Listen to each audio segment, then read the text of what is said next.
Hey, what's up, everybody? It's me, Danae, and I'm here with a message for you. And a very special message indeed it is. I have something very near and dear to my heart to share with you today. This is my very first Oracle deck. First of many, but first in full production. It's been underway for quite some time now. I'm almost embarrassed to say when I looked at the date of my original notes, I'm like, damn, that was a long time ago. But needless to say, it is here in material form, and I am so elated to share it with anyone, even just with myself, this accomplishment of having brought a creation to life in its full form. And it's very special to me because it's the first and foremost, but also because of the simplicity of its creativity. I'll tell you a bit about the concept behind it. There are 78 cards. Each card corresponds to a specific card in the original Rider-Waite deck, but it's been more or less like deduced to a one-word expression, which ultimately was designated by me, like my channeling of what each card more or less an aspect of it that could be summed up in one word. But not just on the white side do we have one polarity of the frequency, but then when you turn it over on the dark side, there is the opposite.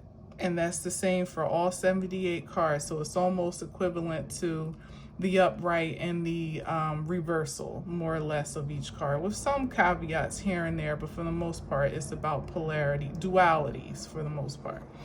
And while we're on the topic, these are, like I said, each one of them is connected to at least one card, but it wasn't constructed to absolutely be channeled as tarot. The words are supposed to more or less invoke inspiration to channel different messages, but there is a guide, if you ever wanted to check in with what each card was meant to represent, it'll be available to you in some shape or form. But to start with the very first one, which corresponding with the very first in the tarot deck, is the Fool card. So the upright version of the Fool, designated by me again, of course, is faith. And then the inverted expression is fear. So of course you would shuffle these as normal, and whatever side it lands on, channel the energy as you see fit, or turn it over if you're feeling there's a darker frequency to navigate. You could do that as well, or just let the cards fly as they will, But ultimately, it just was, a creativity of a passion of mine some time ago to try to simplify. If there's anything that I love to do in life, is simplify things. And if I was inspired to simplify the tarot deck into one word. And then the idea of the inversion came, in the way that it's been created here. So it's a lot of fun, I hope, anyway, because actually we're going to be working with this together. It was fun to create, I will say that, to think of different words and to really channel in on what the cards mean to me in a simplistic way. But I feel like these oracle cards particularly have endless possibilities for whomever encounters them. Like it literally can be used for spiritual practice such as this. I can even see it just being like those types of cards that you just, like affirmation cards in a sense, or just message cards that you keep around, maybe pull one a day or pull one ever so often for inspiration or for a message, whatever the case may be. They're plain black and white, which is always chic in any decor. So you could have them on a coffee table or on some type of display. Definitely would make for it would definitely be a point of interest for guests, I can imagine, for sure. So yeah, more on that to come, because I want to make sure I have all the tweaks. I already noticed one card particularly that I am thoughtful about changing just a tad. You know, there, when I looked at it in its completed form, I feel like there may be another word that would best suit what I would, where I think the card what I think the card should mean, or what I think the card represents. But for the most part, other than that one card, they're really quite perfect, and I'm very proud of them. I'm proud to share them. I'm nervous to shuffle them because they're perfectly in order now. And as I said, this is new to me and you in this moment in time, so I've never actually worked with them. But I have a great deal of faith that this inspiration that was given to me a long time ago is purposeful, you know, in a very profound way. So we shall see. I'll keep you posted on when they may be available for purchase. And, you know, my email is in the description box below. If you are particularly interested, you know, definitely shoot me an email and I'll make sure to keep you top of mind when it's go time. All right, which should be very soon, by the way. So anyway, without further ado, happy new moon, because we're in the midst of that now. Today is Tuesday, October 21st, 2025, new moon in Libra. As we're almost transitioning out into Scorpio season, we still had a new moon just in time to give us some fresh energy, some balance, some harmony after what could have been a bit of a chaotic transition from summer into fall, like really trying to get our balance straight and get grounded and adjust to new normals and create new routines or whatever the case may be. It's like a woo-saw moment right now if you're in the market for it. It most certainly is available, so take it as you will. All right, so let's see what we got here. Let's see what we got.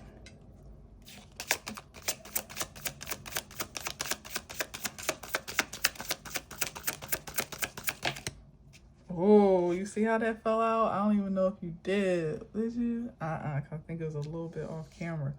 Manipulation just kind of plopped out right here.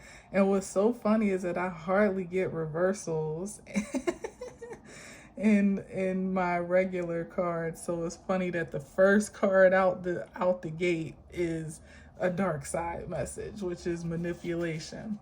Let's get another one. Let's see. Manipulation is at bay. So guard your minds, guard your spirits. Hide your kids, hide your wife, and hide your husbands, because they manipulating everybody out there.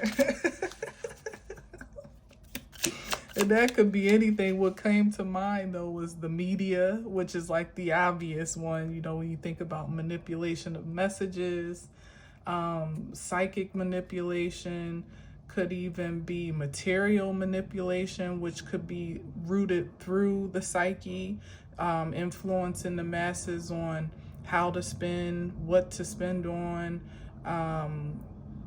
impulsive spending on account of survival or out of fear, you know, could be on any of that. So just, you know, as I was saying before, it has been a bit of a chaotic time, but this energy of this lunation should bring some peace and balance and comfort, and at least a grounding, a safe grounding place to kind of observe what is, I will say, righteous. Justice is what I heard, but righteous, you know, because you could be swayed and pulled every which way by way of projections and manipulative messages. But it comes down to you, you know, and your discernment as to what you align yourself with, what you accept, what you even give attention to, you know. That is within your power. So wield that power wisely, please. Don't get caught up out here in the foolishness, you know. Because if anything, these distractions that are kind of going on around about this season of peace that could be underway, or even if it's just a moment of peace, are to steal that experience, to make you feel like you're out of alignment for having a moment of rest or calm or reassurance, self-assurance. It's like, how dare you be okay, when the whole world is going to shit, but you have that right, you have that right, and you have that choice. And nobody can take it away. You can only give it away. This could come by way of, again, psychic projections, media projections, inferences made from associates, family, friends, like that may be even observing your piece, and it could invoke some type of agitation about it, like, like, how are they able to sleep so well at night when I'm over here tossing and turning? It's like, I don't know, but I'm all right. Thank God, just rolling with the punches of life best that I can. All right, so can we get another one? As you see, these cards are fairly small. They're not that big, so they're really quite easy to manage, to shuffle. The other thing that I'm thoughtful about is the finish. Like, I like the finish of these because it's sleek, but I'm wondering, should it be something a bit more polished, like a gloss or something like that? So I don't know. I don't like my cards too glossy, because then they can be hard to manage and hard to shuffle, but for the sake of durability, it might actually be best. But at the same time, cards are really expensive to make. I don't know if you know that, but when you see different readers and spiritualists have kind of like astronomical prices, most times they don't want to charge that much. But cards, custom cards, these just simplistically being just words, not to mention images and color and all that types of stuff, they can be very expensive. So no, when you getting charged 50 plus for cards, it's probably because there's really not much that the creator is getting back for each deck. Most people are not looking to break the bank on their cards because it costs so much to make, but you want to have some exchange for your hard work, and for your creative expression. It's just only right. So, but these would probably end up being my my most what's the right word? I don't want to say cheap, because they won't be cheap, but they are not cheap, but I guess inexpensive. Like, they'll probably be the least expensive cards, most affordable ones that I'm going to offer, just based on how much they cost to make. So finish does matter, because that means more money when you have more sophisticated finish. All right, come on, console. I don't know what that's about. That's where we landed. I guess I can't look at that since the cards are a little shy. What's going on? You guys a little shy? It's all family here. Oh, that just peaked up. Compete. Compete. That just flipped. I'm getting all the black cards. Now, mind you, of course, we know that black is not equivalent to low vibrational or evil, but there had to be a duality concept here, so it's black and white. Just so you know, it's no shade to the melanin. Compete. So, by the way, I'm pretty sure that manipulation is equivalent. This energy is equivalent to the Magician card. So let's just throw that out there. Compete, and I think the other side is collaborate or cooperate. I think that's the Five of Wands, just so you know as well. But like I said, it's not meant for it to be read like that, but it can be. It absolutely can be. So we got, in that regard, we have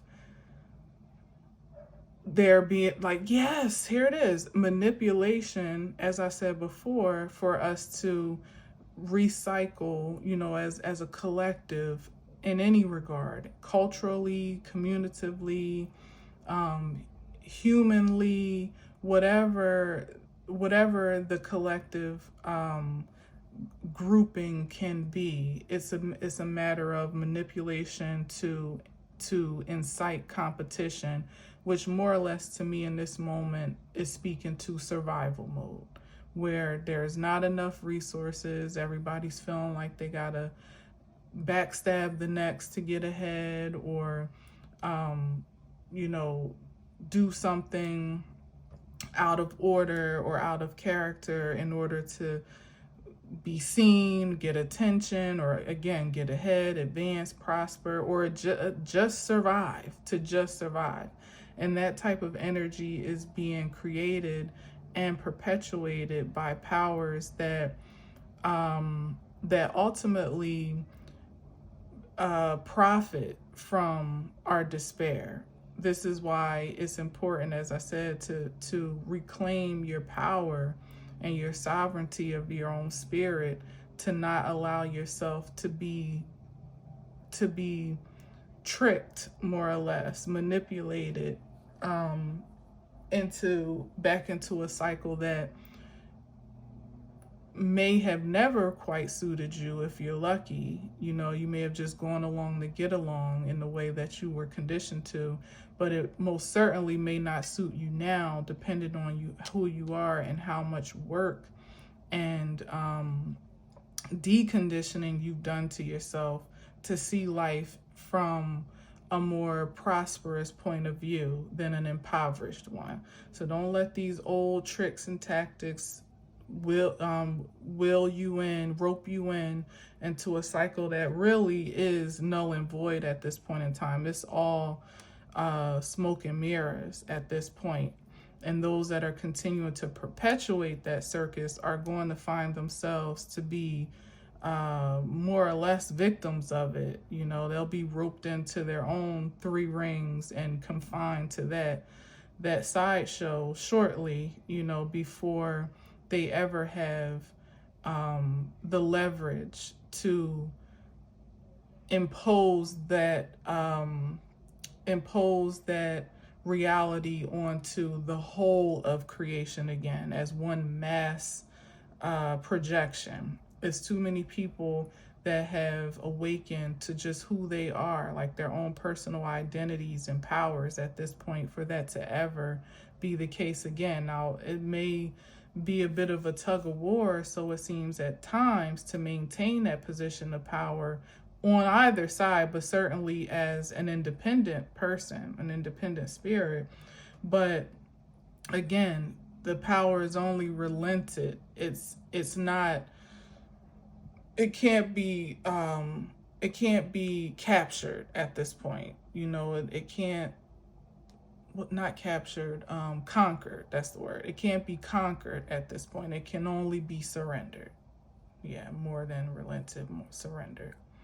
All right. So competition, it really just is like, it's like an illusion, more or less, because when you're in your lane, there is no competition, really. There is no traffic, as they say, in your lane. And even if there are other people doing what you do, nobody's doing it like you, and if you're doing it in the way that you are divinely designed to do so, whatever it is, there's always going to be a place for you. There's always going to be a demand. There's always going to be a supply of support, of resources to carry out whatever it is that you do. It's just always going to be there when you're operating in your divine alignment. And everything else that would speak against that, oppose that reality, is looking to gain something from that distortion that it creates. And it's certainly not for the purposes of advancing you anymore, really, than it is, creating an advantage for the projector, if that makes sense. So just don't get got, is all I'm saying. Fortify, strengthen your position of who you are, why you're here, what your passion is, what your purpose may be connected to that passion, most likely. You know, what makes you happy, what doesn't. You know, like all of that is important in fortifying your I am in this world. So let's see what else we got.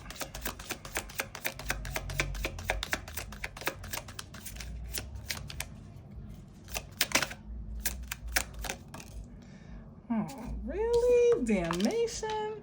Maybe it's just how I'm holding them. Next time I'm gonna start them downward and wonder if all of the white will come up. Damnation, but I mean, it's all a part of it. That I guess there's like just really some dark energy that is that's really trying to uphold this force field of defeat. You know, that's what I'm getting. By any means necessary. It's like they're losing their grip on the upper hand, or it is losing its grip on the upper hand. And it's like, damnation used to be a tried and true way to gain an upper hand, to make folks feel bad holistically for just who they are, for being who they are, being how they are, you know, let alone desiring to be anything more than what they are. There's a certain damnation that could be projected onto those that I heard that were too uppity. That's so crass. That, you know, that were elevating at a certain level, or had the potential to, you know, to make you feel a sense of guilt and shame, you know, that ultimately would have you recoil back into some shell of yourself, and ultimately be afraid to step outside of those lines again. Like that's been the reoccurring cycle over and over and over again, you know, by way of religious indoctrination and distortions of indoctrination, by way of castes, visible tears and invisible unspoken systems in our society, race, sexual orientation, like every which way there can be some, it's not condemnation per se, but it kind of is, you know, like it kind of, I honestly, I think this is the High Priestess too, this card. Yeah, I think so. The other side is redemption. So it's like anything that can make you feel out of order, out of alignment, you know, that what you have going on is just too taboo to be acceptable, you know. I believe that's what that card is. Let me see. I think I got it right here. The High Priestess. Where are you, girl? Oh no, that's not it. Sorry, that's not it. Dang, what's this one? No, I don't know. Hold on. Now I'm curious. Oh, here it is. Judgment. Oh, duh. Judgment. Yeah, redemption or damnation. Yeah, judgment. Wow. Well, there's that right there. Time's up again for that old cycle of dogma in any sense of the word, you know, things that have been outdated, whatever the divine has deemed to be expired, played out, unsustainable at this time. It's either up to be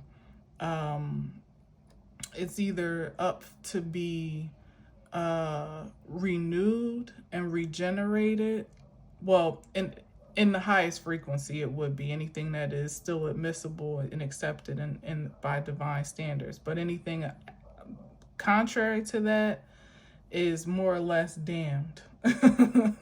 Is more or less damned. You know, people, places, and things. Like if it's not in alignment with the latest degree of ascension as it is, you know, in creation, seen and unseen, then it ultimately will wither into damnation, which means it'll either not function properly, disintegrate, or disperse, disappear perhaps. It will ultimately cease to function or cease to exist. And again, that's people, places, and things. So as I said, those that are perpetuating the regeneration of old, outdated cycles that no longer serve anyone are under a spirit of damnation. Places that are not in alignment with the new order are damned to be barren and unproductive, perhaps. Ideals, same thing. Things that no longer serve will cease to hold their value and then ultimately will become extinct. Like all of that is going into this right now. Yeah, vitality, because that is the frequency. So if it's not a matter of what is vital to the earth, to the inhabitants thereof, to the era at hand, then it's dead. And it will ultimately decay and disintegrate.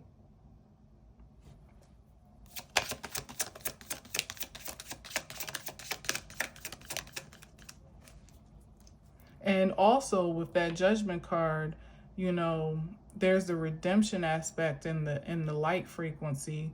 So as I said, like, not everything that may be expiring at this time has necessarily been damned. There could be a transition to something else beyond, our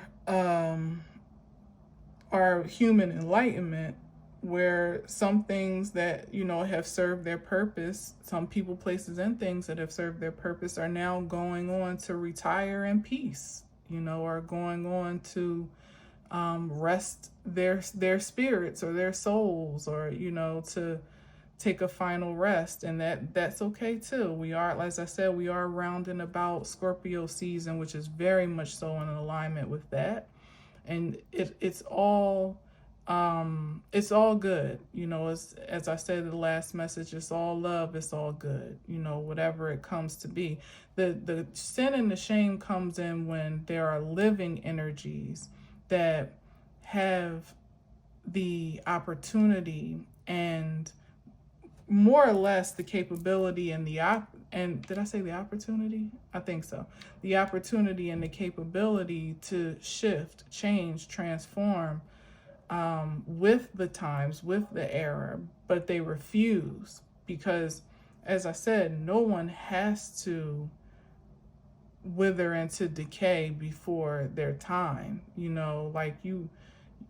If there's opportunity to transform, the hope and the prayer, more or less, is that it would be accepted.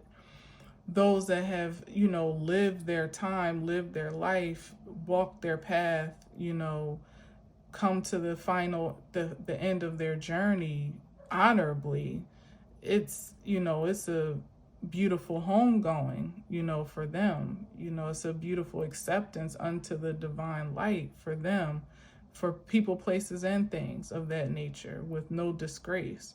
But this energy is for that frequency of obstinance that just refuses to change, and that will be the sad thing to witness and to see, is that decay before your eyes when it didn't really need to happen that way. It could have been something much more natural and organic.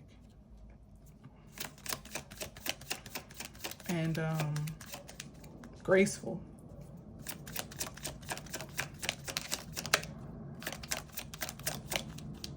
All right, let's see.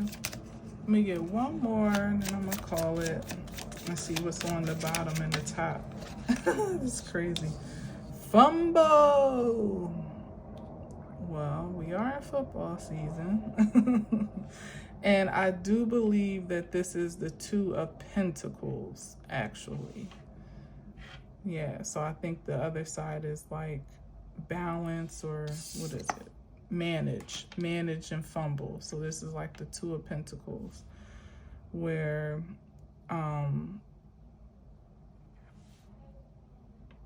I always see the Two of Pentacles as like a struggle versus a juggle type of energy.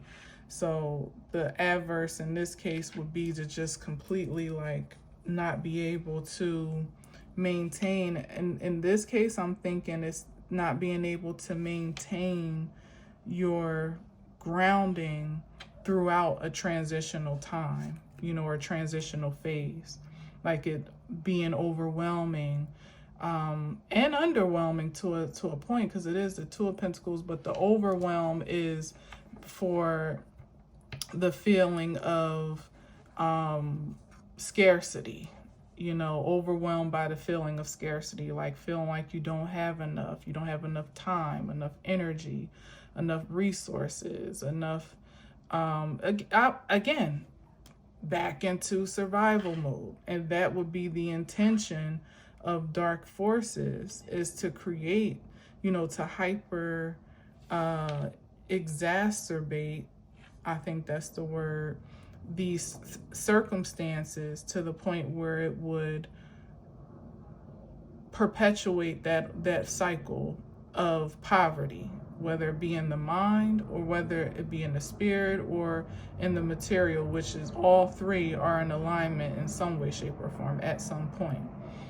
So that's the sensation that is looking to invoke or evoke this feeling of despair, like not having enough, gotta rob Peter to pay Paul, and you know, can't even really do that right. You know what I mean? Like there's always this disparity in resources, no matter how much you work or how much you do, or maybe even a disparity in ways to make money or to productively invest your time, or magnify, multiply your interest, or multiply your what's the word I heard, your your efforts. That's what I meant, your efforts. So again, this is all illusionary. I mean, it could be actual.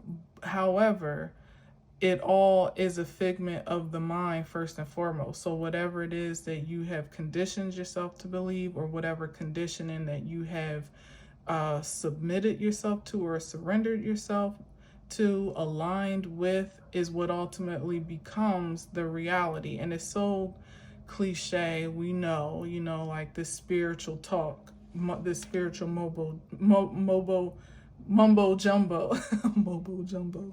mumbo jumbo, but it is what it is, you know, like it's nothing that really can be, it can't be taken for granted or lightly anymore, because there's too much evidence to support that it's not just mumbo jumbo at all at this point.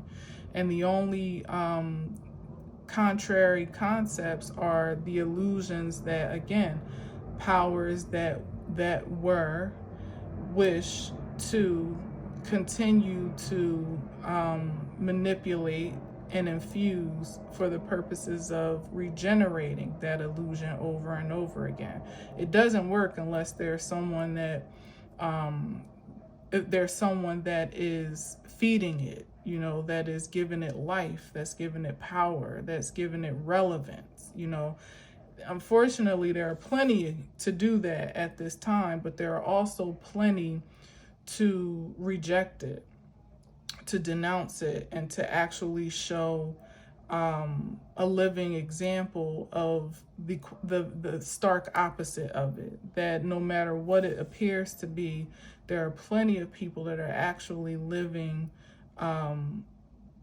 quite splendidly, you know, in the face of a lot of despair. And it's not a matter of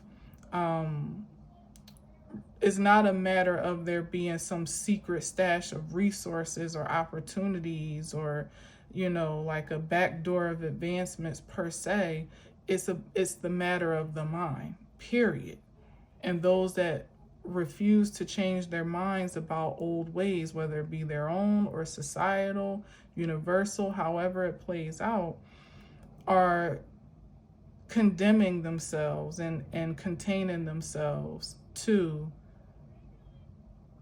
a place and space and time where the resources perhaps do in fact, or are in fact, more limited, because the mindset is that much more limited. It's a reflection of the mindset that's generating that reality.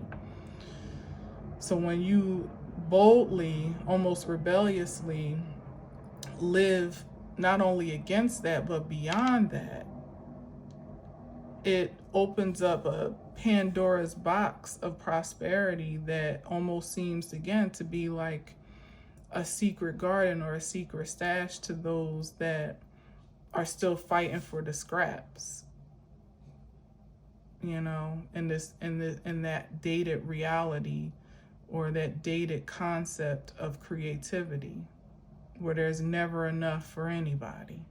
No, there's more than enough for everybody. More than enough. If everybody that is still trying to live that outdated way were to instantaneously switch over into a fresh mindset, there would still be enough for everybody, and nobody would need to compete for what's theirs. That's the phenomenon of creation at its best. But those that don't want to be validated by their own energetic footprint and influence, and rather, you know, more or less, again, manifest by way of manipulation of others and monopolizing of others, can't really prosper and profit off of those that realize that they are their own bank, so to speak. You know, that they have everything that they need within them, and that in some cases they are the resource. You know, and in many cases, you know, we exchange our personal resources, we trade with one another in the highest frequency, but in the lowest one, we get manipulated and monopolized, and someone else gets rich off of our goods without having to do much work at all for it. And that's the cycle that is wanting to hold on to dear life, but it's dying by the day.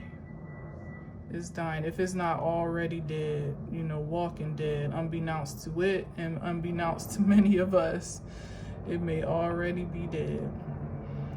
So the fumble here is for those, again, that continue to perpetuate this cycle to their own dismay, is what it ultimately comes down to. And unfortunately, those that continue to contribute to this cycle, because at this point, it's a matter of, it's always been a matter of choice, but there's definitely too much knowledge and information now for people to claim ignorance, you know, or to claim victimhood by their circumstances or by injustices, because there's enough information for everyone to have a fair opportunity to do what's best for them, even if it's a great sacrifice to what you're used to, or a great sacrifice to the self that you've always known up until this point.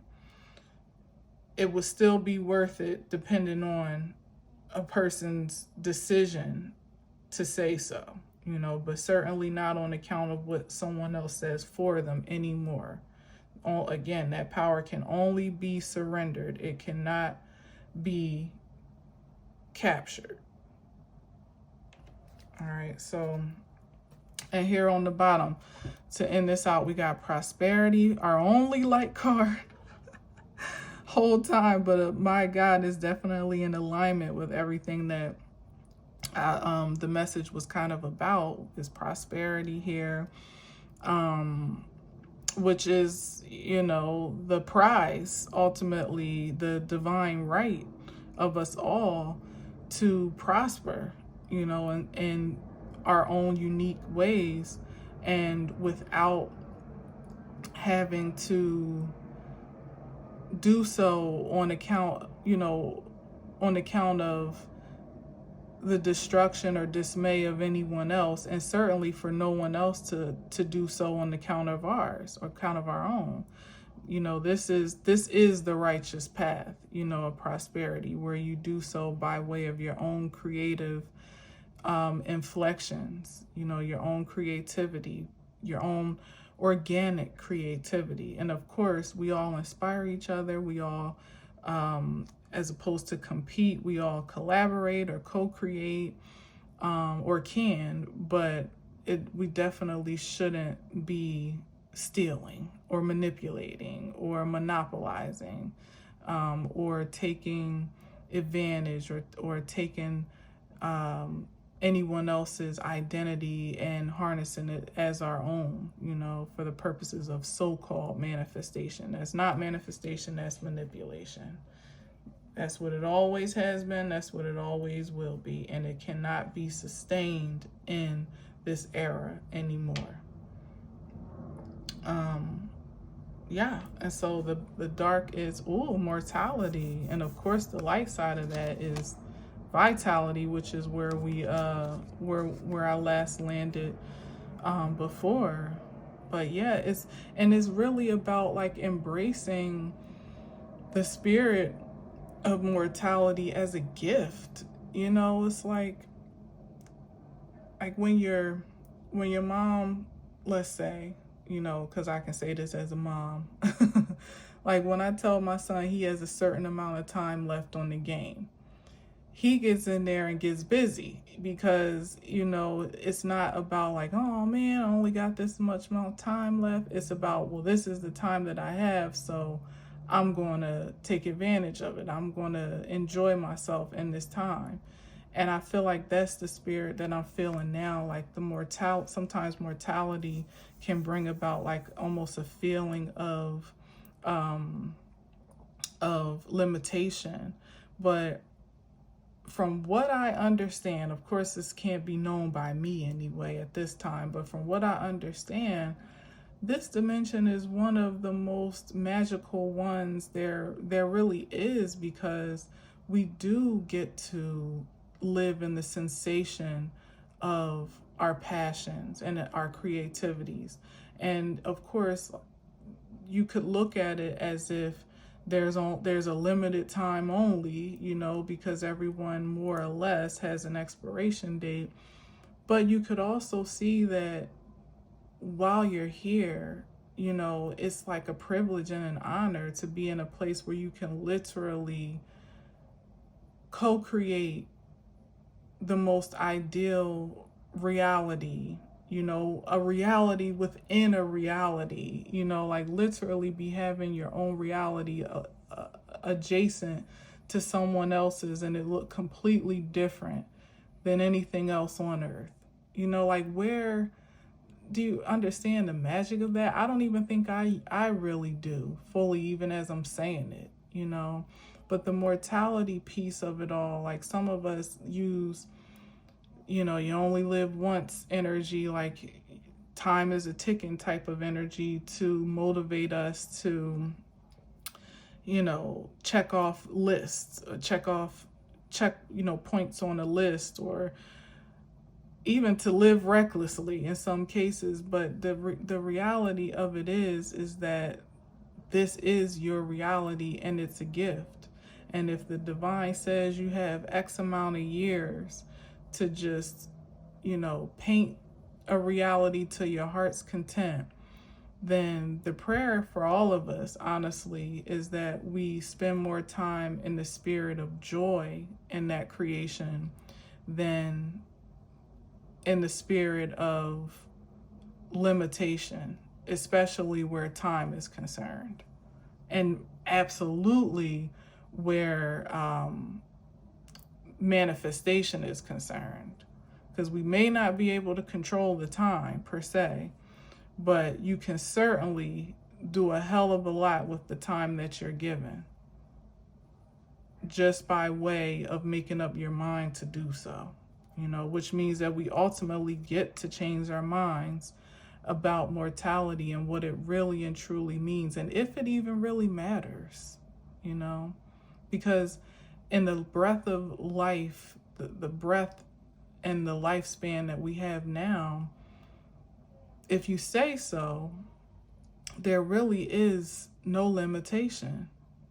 So why subscribe to the ultimate one, that being mortality, so to speak, as some endpoint or, finish line, when what we have right here, right now, as we take every breath is,